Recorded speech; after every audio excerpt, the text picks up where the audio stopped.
Eu quero falar rapidamente da sessão do Congresso Nacional que homenageou os 30 anos da Constituição Brasileira.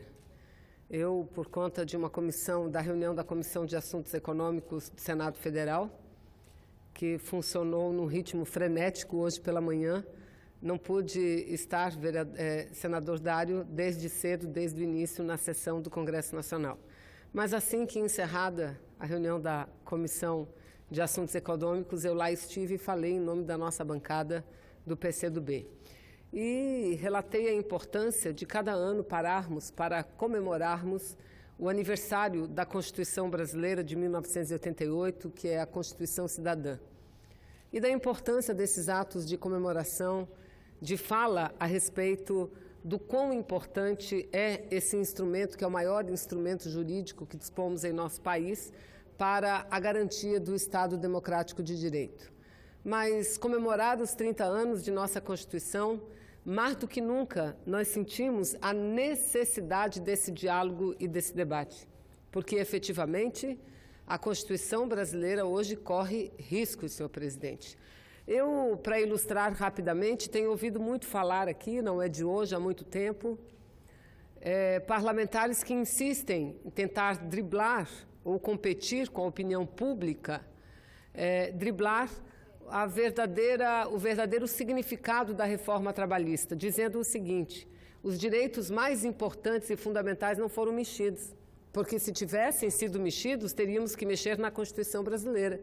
E eu digo o seguinte, repito, senhor presidente, o que foi feito no Congresso Nacional, na Câmara dos Deputados e aqui no Senado Federal, aliás, o Senado Federal, mesmo discordando, e aqui eu falo da maioria que inclusive apoia o Michel Temer, o presidente Michel Temer, mesmo discordando da proposta vinda da Câmara, votaram a favor, mas votaram baseado numa promessa, numa vã promessa que nunca se efetivou, de que mudanças seriam feitas.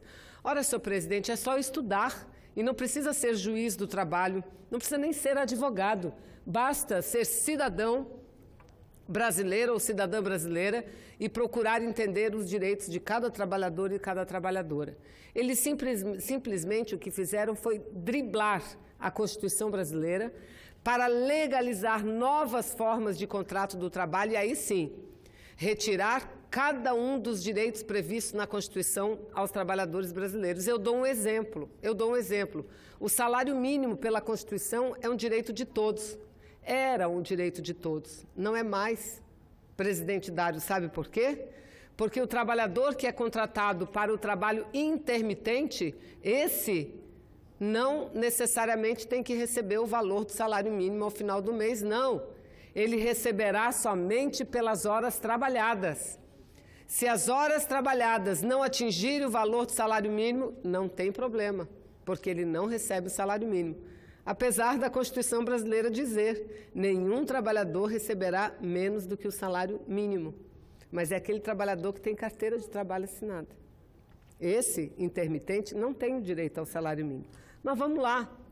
O trabalhador, pela Constituição brasileira, tem direito a 13º, tem direito a férias e, portanto, eles podem dizer, esses direitos continuam preservados. Mentira. Inverdade, porque não continuam sendo preservados. E sabe por quê? Porque criaram essa outra nova forma de trabalho, que é a contratação do autônomo. Agora vejam, as senhoras e os senhores, autônomo exclusivo e contínuo. Aquele que, pelo que diz o termo da lei, exclusivo e contínuo, é o que trabalha no mesmo lugar, porque ele é contínuo, trabalha todos os dias no mesmo lugar, com a mesma jornada de trabalho, e é exclusivo porque tem só um patrão, só trabalha para uma mesma empresa. Esse trabalhador, que é autônomo, continua trabalhando para o mesmo patrão, mas não tem direito a férias, não tem direito a 13º, não tem direito à proteção social, se ele não tirar do dinheiro dele para pagar a previdência social. E que trabalhador é esse? Repito, autônomo, exclusivo e contínuo, senhor presidente. Então, é dessa forma que eu digo que, mais do que nunca, a nossa Constituição brasileira tem que ser preservada, tem que ser defendida. E defender a Constituição brasileira, a defesa da Constituição não se faz somente por palavras. Se a gente for olhar os discursos hoje na sessão, maravilhosos, todos eles em defesa da Constituição. Mas vamos olhar a prática, os atos e as ações, o que é que nós estamos perdendo, a ponto da ministra Carmen Lúcia ter dito ontem, também numa solenidade de homenagem à Constituição, que ela vê de forma muito preocupada o avanço do conservadorismo no Brasil e no mundo. E fala da necessidade da organização popular para defender os avanços e garantias individuais dos cidadãos. Então, é importante essa reflexão de todos nós. Mas, senhor presidente, nesses últimos dias, o Brasil e o mundo inteiro assiste e procura estudar e acompanhar com lupa todos os anúncios, os atos, as decisões tomadas pelo governo futuro que deverá tomar posse no dia 1º. Da mesma forma, nós, os parlamentares e todo o povo brasileiro. E eu quero dizer, senhor presidente, que é com muita preocupação, mas com muita preocupação, que a gente vê alguns anúncios feitos, não só por Jair Bolsonaro, mas por pessoas já declaradas, seus futuros ministros, em relação principalmente à política econômica. Por exemplo, o futuro ministro, o futuro superministro, hiperministro, o ministro da Fazenda, ou seja, da Economia, do Planejamento e da Indústria e Comércio, o ministro ultraliberal, Paulo Guedes, tem feito declarações que têm, para nós do estado do Amazonas, para os amazonenses e para os amazônidas como um todo, tem soado como um verdadeiro golpe. Tem sido declarações extremamente desalentadoras, desanimadoras, em relação ao maior e mais exitoso modelo de desenvolvimento regional e, portanto, de combate às desigualdades regionais, que é o modelo Zona Franca de Manaus. Pois bem, essa junção desses ministérios, que podem, senadora Lides, parecer apenas algo burocrático, na prática não é. E principalmente para todos nós que vivemos no Amazonas. Por quê? Porque o Amazonas tem o modelo Zona Franca, que é um modelo baseado em incentivos fiscais tributários federais, incentivos federais.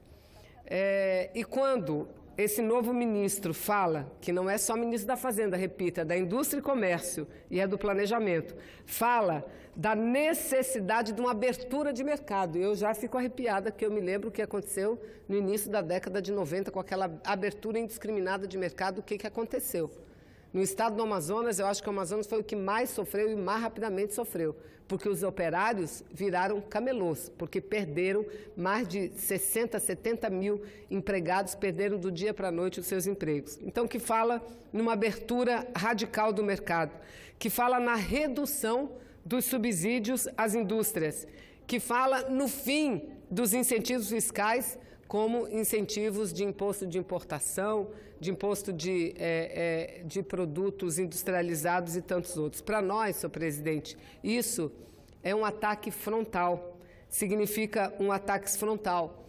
Porque se nós, por um lado, tivermos dentro do Ministério de Indústria e Comércio, que é o ministério em que está vinculada a SUFRAMA, Superintendência da Zona Franca de Manaus, um aliado importante, que, aliás, é este Ministério de Indústria e Comércio, ao lado do Ministério de Ciência e Tecnologia e de outros, que determinam, que formulam os processos produtivos básicos, processos através dos quais são aprovados projetos de investimentos e implantação de indústrias na Zona Franca de Manaus. Apesar de termos esses ministérios do nosso lado, principalmente o de Indústria e Comércio, nós sempre tivemos a oposição, e uma oposição ferrenha, do Ministério da Fazenda. Uma oposição radical, porque ministros da Fazenda, da Economia, técnicos da Fazenda, eles não olham o lado humano de um país, eles olham os recursos, eles olham o dinheiro, eles olham o material.